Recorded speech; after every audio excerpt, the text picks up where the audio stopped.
আছে জ্বর মাত্রাটা বর্তমানে টেম্পারেচারটা আছে 103 ডিগ্রি না পানি পড়তেছে।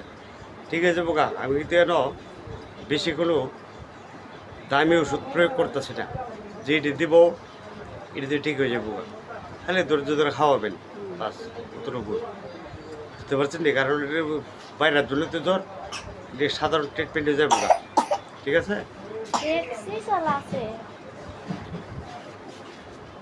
বুঝলি? এটি যেভাবে বলে দেয় ও আগের বোতলে যে ওষুধগুলো আমি এই ধরনের ওষুধই প্রয়োগ করি, এটা উঠে যায় না। কারণ এটি দিয়ে চলে এই ওষুধগুলা, এতে এসব ঠান্ডা জ্বর মানে চলে। ওষুধের সে বেশি হাওয়ানোর চেষ্টা করবেন, ফল ফ্রুট বিদেশি ফলগুলো হাওয়ালে ভিজে 1 ঘন্টা পরে হাওয়াবেন, ফল হাওয়াবেন, রোগ প্রতিরোধ ক্ষমতা বাড়বো। মনে রাখেন এটি এগুলি তো ব্যাপার না। হাই রে কক একটা ব্যাপার হলো, হ্যাঁ কক ধরনের লেবু অরেঞ্জ সস্তা দামে শুধু কামরাঙ্গা হয় না কিছু পিকের ভালো যাবো গা, আর দিয়ে দিতেছেন এইটি যথেষ্ট।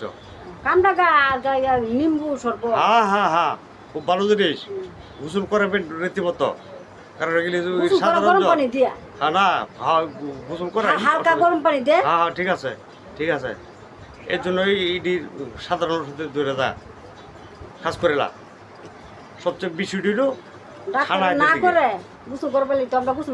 না না না, কে বলছে অনের আগের দিন না, আগের কথা নাই। এহনে বড় করে টেম্পার যত পারবো, তাপমাত্রা বাড়লে অবশ্যই পানি দিয়ে দিব, নাহলে ব্রেনে এফেক্ট আসতে পারে। বুঝতে পারছেন? এই বিষয়টা সবসময় গোসল করাবেন।